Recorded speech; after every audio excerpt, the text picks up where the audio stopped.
Orang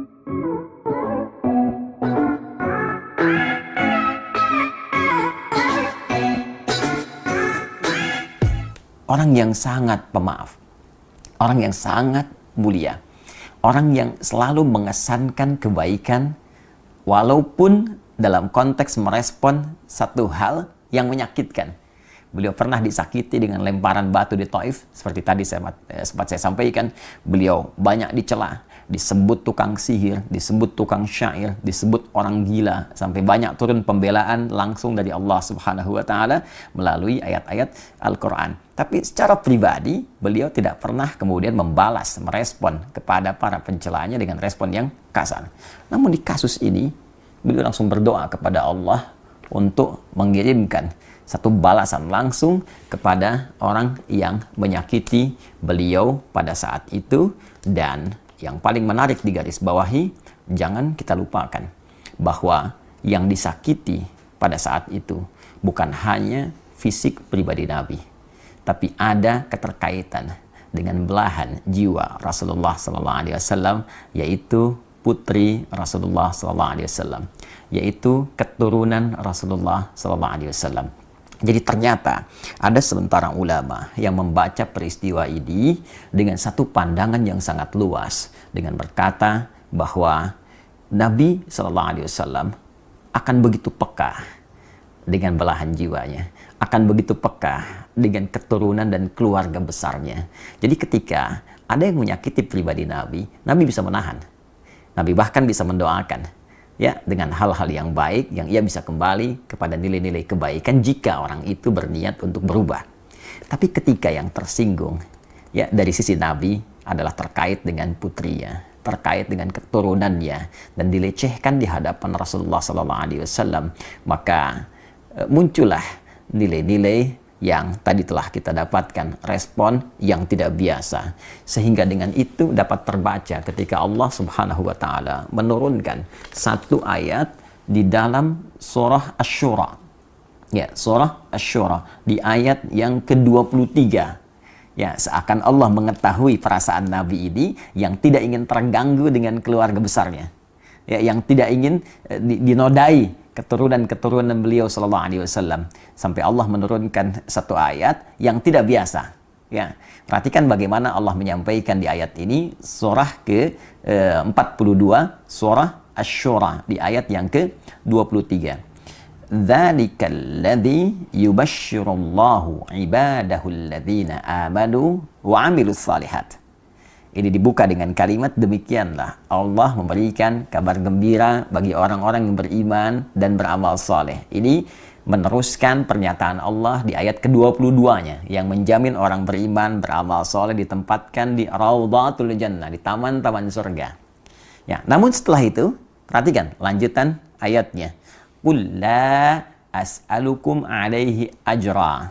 Ya, katakan Muhammad sallallahu alaihi wasallam kepada seluruh umatmu bahwa risalahku ini, dakwahku ini, aku sampaikan dengan tanpa mengharap imbalan apapun dari kalian. Aku tak berharap uang kalian, tak berharap harta kalian, tak berharap materi kalian. Illal mawaddata fil qurba. Ya, illal mawaddata fil qurba. Kecuali satu saja. Aku berharap cinta kalian kepada kerabat-kerabatku. Illal mawaddata fil qurba, kecuali cinta dari kalian terhadap kerabat-kerabatku, terhadap hubungan kekerabatan denganku. Mari kita lihat bagaimana komentar para ahli tafsir yang memberikan tafsiran di Quran surah ke-42 Asy-Syura di ayat ke-23. Kita lihat pertama misalnya di At-Tafsir Al-Kabir karya Al-Imam Al-Fakhrur Razi, ya. Ini ada di jilid ke-9. Ya, di jilid ke-9 kita ambil di halaman 595 dan 596. Ya. Nah, beliau memberikan penjelasan bahwa illal mawaddata fil qurba, yang dimaksud al mawaddah fil qurba, kecintaan kepada kekerabatanku, beliau simpulkan itu ada 3. Ya, 3. 1, bisa umatnya, ya, seluruh umat beliau yang mengikuti seluruh tuntunan Rasulullah SAW dengan benar. ya, mengerjakan segala perintah, meninggalkan segala larangan. Ya, kita bisa lihat di sini, ya, ada tafsiran demikian, kita bacakan. Nah, ini dia, ya. Fa in hamalnahu 'alal qarabah fahumul al wa in hamalnahu 'alal ummah alladzina qabilu da'watahu fahum aidan al. Ya, jadi tafsiran pertama diartikan seluruh umat Rasulullah sallallahu alaihi wasallam yang mengikuti dakwah Nabi sallallahu alaihi wasallam, mencintai Rasulullah sallallahu alaihi wasallam, mengerjakan perintah-perintah Nabi, meninggalkan segala larangannya, maka mereka pun disebut dengan al, ya, keluarga besar Muhammad sallallahu alaihi wasallam dalam konteks pengikut dakwah dan risalah beliau. Ya, itu diikutkan pada firman Allah di Quran surah ketiga Ali Imran di ayat ke-31 di keumuman maknanya. Qul in kuntum tuhibbunallaha fattabi'uni yuhibbukumullah wa yaghfir lakum dzunubakum. Katakan Muhammad SAW, jika kalian semua umat-umat Muhammad SAW mencintai Allah, maka buktikan kecintaan itu, ya, dengan mengikuti tuntunan Rasulullah SAW. Ketika mengikuti tuntunan Rasulullah, maka dia dicintai oleh Allah seperti Allah mencintai Rasulullah SAW. Walaupun levelnya berbeda, tapi rasa cinta itu diturunkan. Karena Allah mencintai Rasulullah, mencintai pengikutnya, maka ada hubungan cinta yang menjalin kekerabatan antara Rasulullah dengan umatnya. Tafsiran satu. Tafsiran kedua diartikan pula dengan sahabat-sahabat Rasulullah SAW. Ya, ini terambil dari isyarat firman Allah, was-sabiqun as-sabiqun ulaikal muqarrabun. Ya, di surah Al-Waqiah, surah ke-56 ayat yang ke-10. Ya, was-sabiqun as-sabiqun, dan orang-orang terdahulu. Jadi jelas, was-sabiqun itu tafsir yang paling lebih mendekatinya, ya, bisa dikatakan lebih tepatnya itu kalangan para sahabat, ya, karena mereka disebut dengan as-sabiqunal awwalun, orang-orang pertama yang masuk Islam, ya, ada 40 orang, kan? Setelah itu sahabat-sahabat lain menyusul, was-sabiqunas sabiqun, ya, adapun golongan orang-orang yang awal-awal masuk Islam, golongan-golongan terdahulu, ya, ulaikal muqarrabun. Nah, merekalah yang kemudian didekatkan kepada Allah, didekatkan kepada Rasulullah SAW. Ini langsung penegasan dari Allah bahwa mereka termasuk muqarrabun, ya, orang-orang terdekat dengan Rasulullah SAW. Jadi yang kedua, Al-Imam Fakhrul Razi mengartikan illal mawaddata fil qurba. Qurba di sana dimasukkan sahabat-sahabat Rasulullah SAW. Nah, tapi yang paling menarik ada yang ketiga, dan ini menempati level yang tertinggi. Yaitu langsung keluarga besar keturunan Rasulullah sallallahu alaihi wasallam. Ya, baik, ya, semua tersambung dari Al-Hasan ataupun Al-Husain ridwanullahu alaihima, yang keduanya tentunya tersambung kepada Sayyidah Fatimah Az-Zahra, ya, putri Rasulullah sallallahu alaihi wasallam, istri dari sahabat mulia Ali bin Abi Thalib karamahullahu wajhah. Mari kita lihat teman-teman sekalian. Nah, di sini ada peterangan yang sangat menarik, ya. Warawa sahibul kasyaf, dan ini ada keterkaitan, ya. Pemilik tafsir al-Kasyaf Az-Zamakhsyari, ya, menyampaikan satu riwayat, ya, annahu lamma nazalat hadhil ayah, ya, tatkala turunnya ayat ini illal mawaddata fil qurba, ya, kemudian dikatakan kepada Rasulullah SAW, ya Rasulullah, wa ya Rasulullah, man qarabatuka haula'il ladzina wajabat alaina mawaddatuhum. Ditanyakan kepada Rasulullah ketika ayat ini turun, ya Rasulullah, siapakah yang dimaksud kerabatmu itu yang wajib bagi kami ini menyayangi mereka, mencintai mereka? Ya, maka apa jawab Nabi? Faqala, maka beliau berkata, yang dimaksud itu yang spesifik, ya. Faqala Ali wa Fatimah wa ibnahuma. Fathabata anna haula'il arba'ah aqarib an-nabi sallallahu alaihi wasallam.